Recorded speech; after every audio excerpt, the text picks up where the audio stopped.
The village in it with a map and a plan. No place too tiny for this determined man.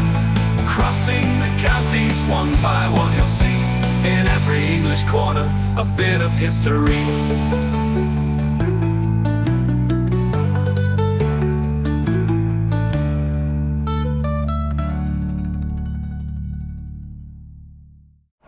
Welcome back to Rutland again, everybody. Now this one's going to be a bit of a strange one because this route isn't all that fantastic.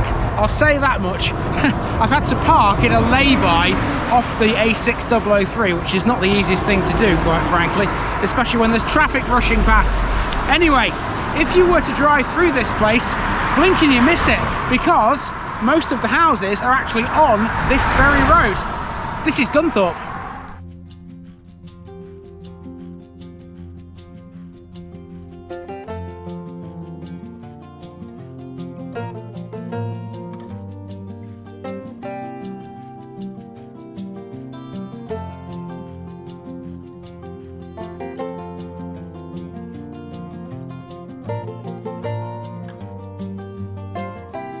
Gunthorpe, Gunny's farm. Today on TVI we're making our way south deeper into Rutland and we're heading for a collection of reasonably sized villages.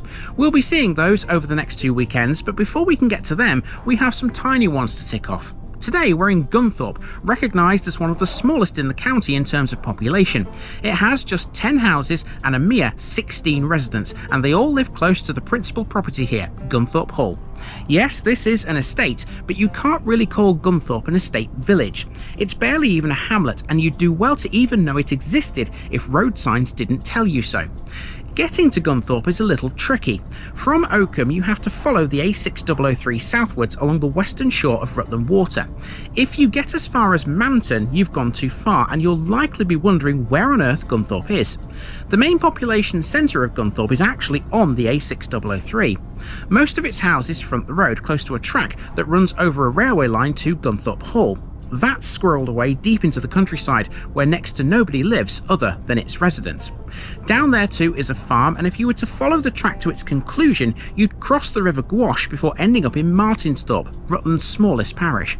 It wasn't always like this around here. Both Gunthorpe and Martinsthorpe were ravaged by the plague in the mid-14th century. Gunthorpe used to sport a population numbering several hundreds of people, but ever since the time of the disease it's remained tiny. Let's see what's left. Okay, so here we have Gunthorpe as it was in 1900. It's barely even on the map, is it? Gunthorpe is the sort of place that I'd usually cover by driving through it, but it's worth a little wander. It's hard to define the centre of Gunthorpe, if it even has one. There are two distinct areas of population these days. First of all, there's the site of Gunthorpe Hall, deep within the arable fields to the west of the railway line that cuts across the area. Secondly, there's a clutch of houses on the A6003, all centred on Gunthorpe Bridge, which the railway line flies under on its way to Oakham. Northeast of that, there's another building. It's a farmhouse which used to be a pub. The rest of Gunthorpe is either open countryside or earthworks of the former medieval village. Let's have a look at the area close to Gunthorpe Bridge. As you can see here, there were no houses around it in 1900, but there are now. There aren't many, but they are there. However, this area is still as it was here. Among those buildings is a farmhouse that used to be the Durham Ox pub. It's not marked as such on this map because it closed as a pub several years before. Firstly then, let's drive into Gunthorpe from the north. This is the A6003. Look to your left and you might spot that farmhouse that was once the Durham Ox. It was built in 1840, making it the oldest surviving building in Gunthorpe today. Mind you, it only has 9 others to go up against. The inn, named after the famous beast from the northeast, was a popular haunt for navvies and labourers who constructed part of the railway that crosses this area.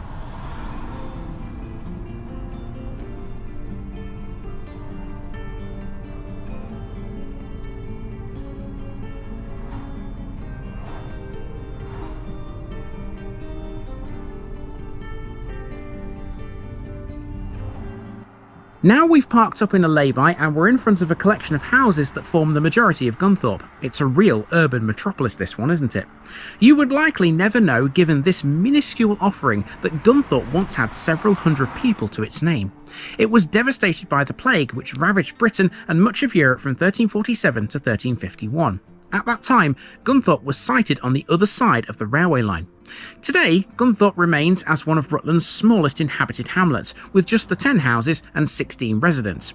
Were it not for this road, Gunthorpe would likely be unknown to a lot of people. That said, it does have one property that helps to define it more than most, Gunthorpe Hall. Now, to get to that, we have to use a footpath off the A6003.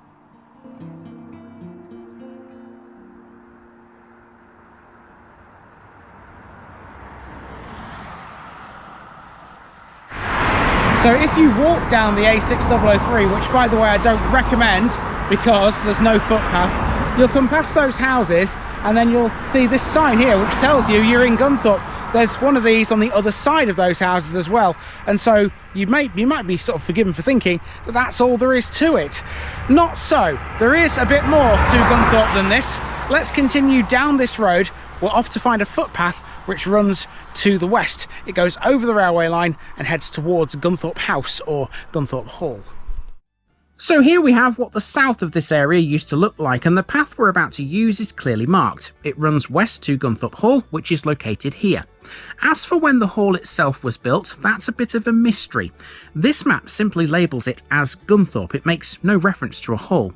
We already know though it can't be older than 1840. So the path starts here and runs across the railway line towards the hall. Let's have a look at the railway as we cross it. This is the line that was built by those navvies and labourers that knew the Durham Ox. It was originally part of the London Midland and Scottish Railway. We have actually met this line before. It's the Syston and Peterborough, which we last got a good look at when we were in Ashwell a couple of years back. This stretch connects the towns of Kettering and Oakham and has done since the mid-19th century. I would imagine this isn't a bad spot for train spotters.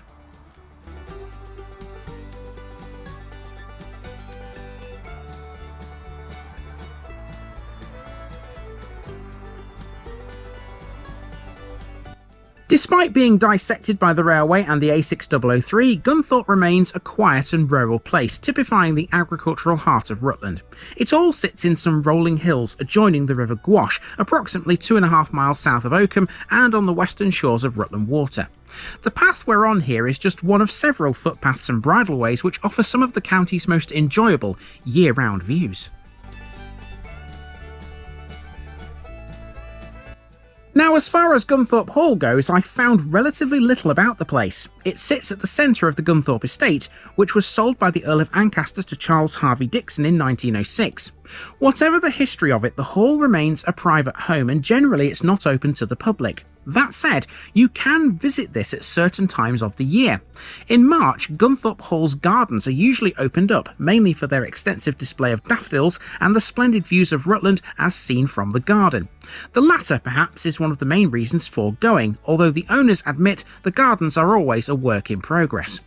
The gardens have 5 distinct areas. They are a park-like lawn with mulberry, cherry and lime trees and a summer border, a lawn which stretches to a ha-ha with a southerly panorama and tulip border, a croquet lawn with herbaceous and late summer borders, a large kitchen garden with a long border, and an old orchard planted with extensive drifts of daffodils. Also open to the public is the old stable yard, which has fountains and 8 formal parterres enclosed by the remaining Gunthorpe dwellings. They comprise the former stable yard. It should also be noted that the Gunthorpe estate offers some cottages for rent, all of which have been totally renovated within the last 4 years. You can rent them under short hold tenancy agreements, i.e. 3 months or longer. Fully furnished, they're aimed at people who are between homes.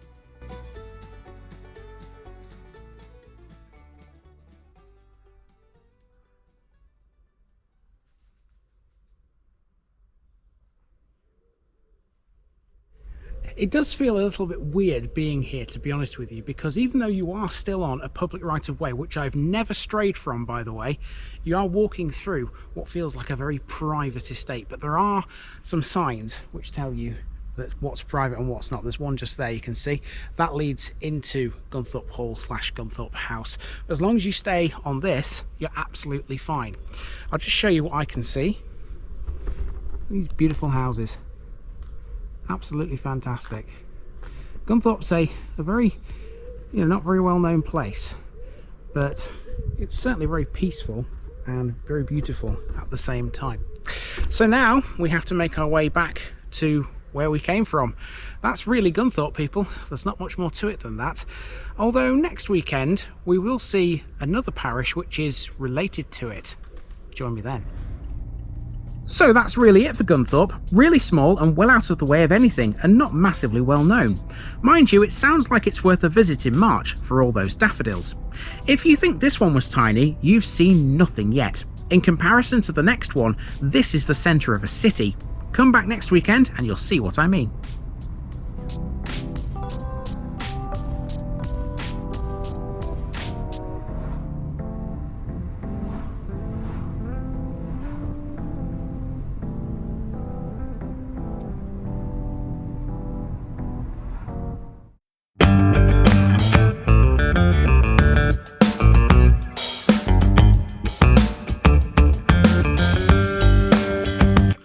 Now, just before I go, remember, this video is part of a huge project to visit every civil parish in England.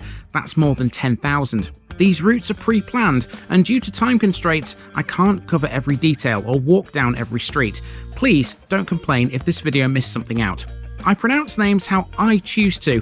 I am very aware that local dialect may vary, and I don't take kindly to criticism about this. You've been warned. It's impossible to know everything too. If this video was terrible, make your own. If you're a regular watcher of The Village Idiot, you're not the only one. If you've got a small business, why not use my videos to advertise it? Leave a comment below if you're interested. And finally, thanks for watching this episode, everybody. Give us a like and a subscribe if you've enjoyed this episode, and share it with your friends and relatives. It all helps to keep this mission going. Until next time, I've been Andy, also known as The Village Idiot, and I'm out.